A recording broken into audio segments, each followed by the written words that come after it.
Friends, आपने thumbnail पर बिल्कुल सही दिखा है। अब सिर्फ पढ़ने से नौकरी नहीं मिलेगी और ये बात मैं सिर्फ ऐसे ही नहीं कह रही हूँ। आप देख ही रहे हो ना, एक तरफ बीपीएससी टीआरई 4.0 को लेकर प्री और मेंस की चर्चा चल रही है। सीटों की संख्या इतनी कम है और दूसरी ही तरफ कंपटीशन का लेवल तो आप सब जानते ही हैं।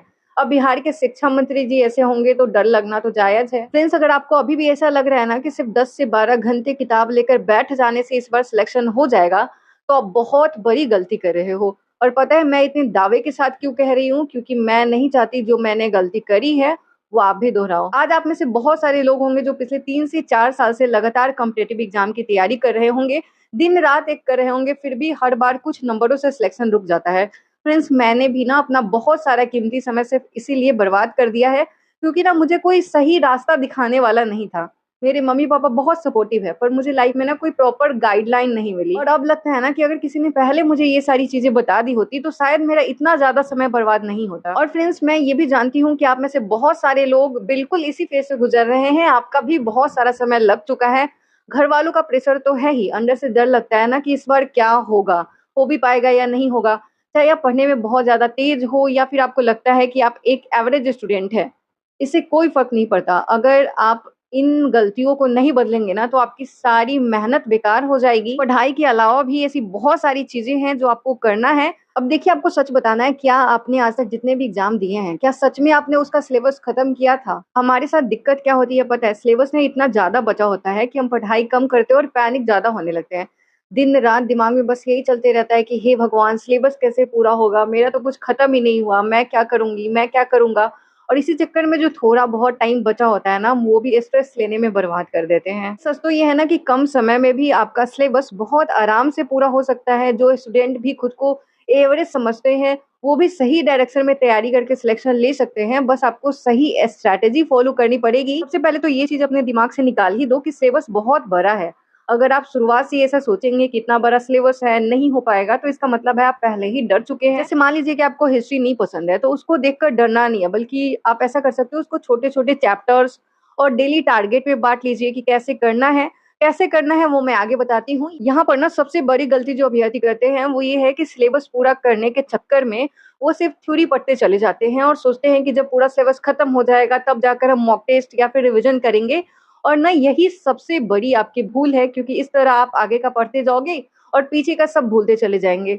इस सिचुएशन से बचने के लिए आपको क्या करना है, आपको जो है वो रोज़ की पढ़ाई में ही मॉक टेस्ट हो गया, रिवीजन, पीवाईक्यू, प्रैक्टिस सेट, इन सबको जो है वो शामिल करना है। मान लीजिए कि आज आपने हिस्ट्री का कोई एक टॉपिक पढ़ा है, तो उसी दिन ना उसके पिछले साल के सवाल यानी प्रीवियस ईयर क्वेश्चन लगाइए, उसका प्रैक्टिस सेट सॉल्व करिए। फिर अगले दिन ना कुछ भी नया पढ़ने से पहले सिर्फ 15 मिनट निकाल कर पिछले दिन वाले टॉपिक का रिवीजन कीजिए। तो फिर जब आप इस तरह से हर छोटे टारगेट के साथ प्रैक्टिस और रिवीजन को जोड़ देते हैं ना, तो आपका दिमाग जो है वो बिना किसी स्ट्रेस और पैनिक की चीज़ों को याद रखने लगता है और कम समय में भी आप अपना पूरा सिलेबस एकदम प्रैक्टिकल तरीके से खत्म कर सकते हैं। अब इसके बाद दूसरी सबसे बड़ी गलती जो हम करते हैं वो ये है कि हम बनावटी टाइम टेबल बनाते हैं, जिससे दुनिया का कोई इंसान फॉलो कर ही नहीं सकता। हम लिख देते हैं कि सुबह 4 बजे से 10 बजे तक कंटिन्यू पढ़ेंगे, जो कि 2 दिन बाद फेल हो जाता है और हम फिर से पैनिक करने लगते हैं। आपको ऐसा नहीं करना है, बल्कि ना अपने पूरे दिन को छोटे-छोटे शिफ्ट में बाँटना है और हर शिफ्ट के बाद खुद को थोड़ा ब्रेक दीजिए ताकि दिमाग पर जोर ना पड़े। आप अपने कंफर्ट के हिसाब से देख सकते हो कि आप एक बार में कितने घंटे पढ़ सकते हो। और एक बात का ध्यान रखिएगा कि इस कम समय में ना आपको हर एक चीज़ गहराई में जाकर पीएचडी नहीं करना है ना, बल्कि सिर्फ उन टॉपिक्स पर फोकस करना है जहाँ से एग्जाम में बार-बार सवाल आते हैं। और ये पता कहाँ से चलेगा? प्रीवियस ईयर क्वेश्चन से चलेगा। आप इसके लिए घटना चक्र पढ़ सकते हो। घटना चक्र की 2 किताबें आती हैं, मैंने पिछले वीडियो में बताया है। दोनों के क्विज़ जो है वो हमारे टेलीग्राम चैनल पे चल रही है, उससे भी आप जुड़ सकते हो।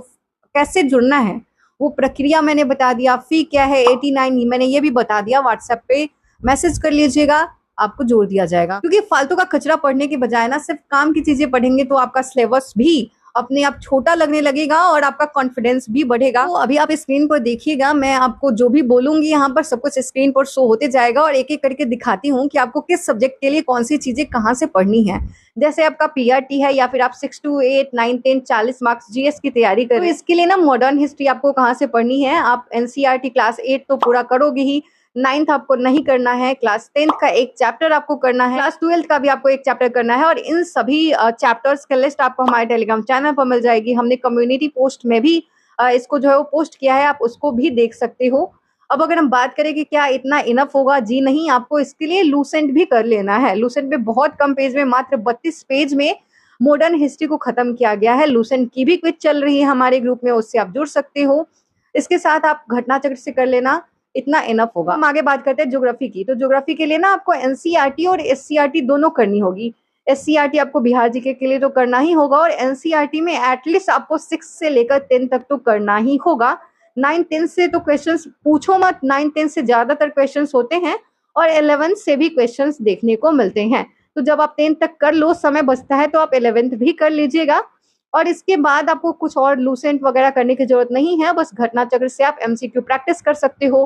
अब अगर हम बात करें साइंस की, तो फ्रेंड्स साइंस के लिए आपको सिर्फ और सिर्फ एनसीईआरटी करना है। अगर आपका बेसिक अच्छा है, आपका बेस मजबूत है, तो आप सिर्फ 8, 9 और 10 कर लो, वरना आप 6, 7, 8, 9, 10 अगर इतना कर लेते हो ना, एक भी क्वेश्चन बाहर नहीं जाने वाला है, खासकर पीआरटी में। अब अगर हम आगे की बात करें पॉलिटी, तो पॉलिटी से पीआरटी में क्वेश्चंस थोड़े कम होते हैं। इसके लिए आप महेश बरवाल जो बुक आती है एनसीईआरटी सार संग्रह, उसको फॉलो कर सकते हो। साथ में आप लूसेंट नहीं भी करोगे तो चलेगा, घटना चक्र से आप देख लेना। अभी घटना चक्र पॉलिटी ही चल रही है हमारे ग्रुप में। और फ्रेंड्स करंट अफेयर्स की बात करें, अब करंट अफेयर्स भी अच्छा खासा रोल प्ले करता है आपके एग्जाम में। तो करंट अफेयर्स के लिए आप स्पीडी पब्लिकेशन की बुक या फिर इरूटीरिया, दोनों में से किसी को भी फॉलो कर सकते हो। फ्रेंड्स कल सोमवार को जो क्विज होने वाली है करंट अफेयर्स की, जनवरी 2026, 1 जनवरी 2026 से 31 जनवरी 2026 तक मिक्स क्विज होगी, जिसमें 150 क्वेश्चंस होंगे। तो आशा है आप सबने उसका टारगेट पूरा कर लिया होगा। मिलते हैं कल की क्विज में, और कल एक और नई वीडियो के साथ। तब तक के लिए ख्याल रखिए, पढ़ते रहिए, बढ़ते रहिए। चैनल पे नए हैं, चैनल को जरूर सब्सक्राइब कर लीजिएगा, और वीडियो पसंद आए तो वीडियो को लाइक कर दीजिएगा, और बताइएगा क्या आपने टारगेट पूरा कर लिया।